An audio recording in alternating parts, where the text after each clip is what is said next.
It has a very long tradition of being associated with the god Shiva, and there are festivals that involve smoking cannabis and drinking bang and go on for days in India. And in Central Asia, the tradition, like the hashish tradition, and into the Middle East, kind of follows the more nomadic, kind of tribal pathway from Central Asia, the Persian route. And over time, what we've seen is that cannabis has developed these relationships with people in order to partly aid its own evolution. It's hard to get rid of it when it becomes an economic staple. If you look at the way prohibition has affected European hemp production, hemp in Europe has been a staple building product for centuries. It was used in medieval bridges as cement. It's been used in clothing, and it's still a major industrial crop in Europe because they've never managed to get rid of that cultural tie like they've managed to in the United States and North America. For example, like Ukraine still and Eastern Europe, huge producers of hemp, and that's one of the Black Sea region is one of the origins of the kind of hemp and cannabis culture in terms of the West. Okay.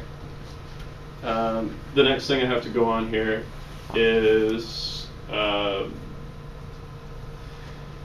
we've evolved even further with cannabis. You're seeing it today as we're learning more and more about the plant and how it is nutritionally beneficial to human beings and medicinally nutritional to human beings.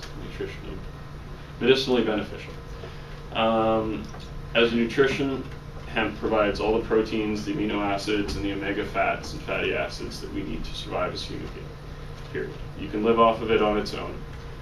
Nature doesn't do things by accident.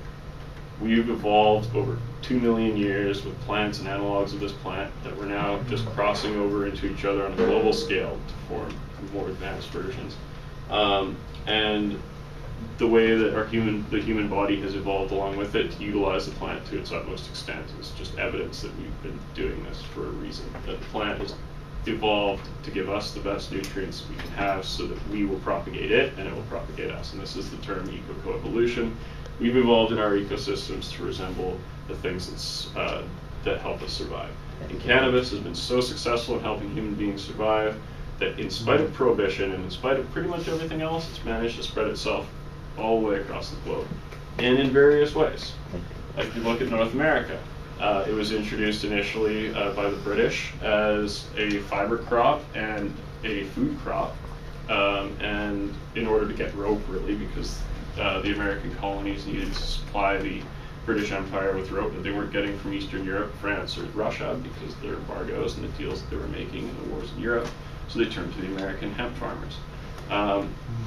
It took a concerted effort by the oil lobby and what we call yellow journalist, pulp and paper industry to get rid of hemp in America, and they still didn't do it all the way. They did a very good job. Jack Hare's book, The Emperor Wears No Clothes, is a very good example. Is this seminal book really telling how that story goes down? I'm sure we're all familiar a little bit with it.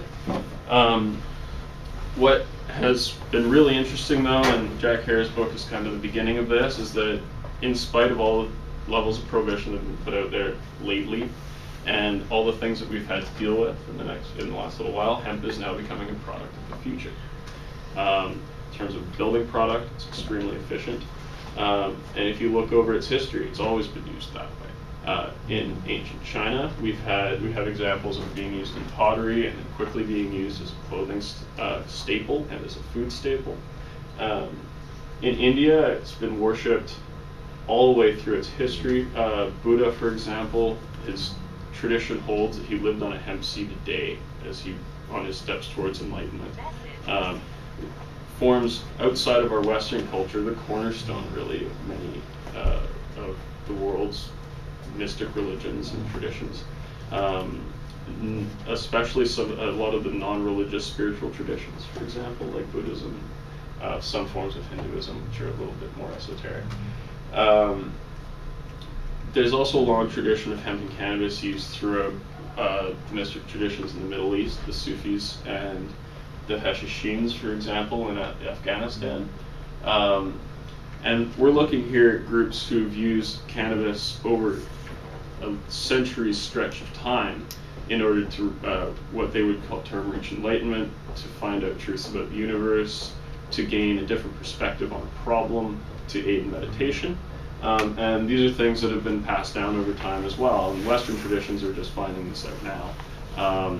But human beings have a very long tradition of using cannabis, and many even Western traditions themselves. For example, the Judeo-Christian tradition is initially a cannabis worshipping one. Even the Sufis tell of Moses, when they speak of Moses in the Old Testament, they speak of his master being Al-Qadir, the mysterious one, the green one, or the verdant one, who is the patron saint of cannabis in the Sufi canon. And they basically say Moses was sitting in his tent, worshipping the cannabis plant and talking to him as his god or as a deity. And this is a cultural relationship that has developed itself for a very long time.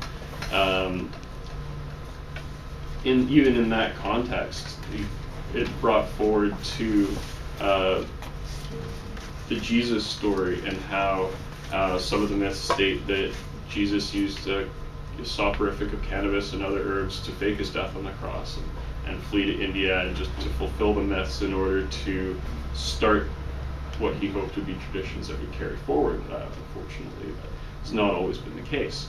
It wasn't until the 3rd century AD, for example, that the Catholic Church finally managed to get itself recognized and put under the auspices of Rome, who needed a control device.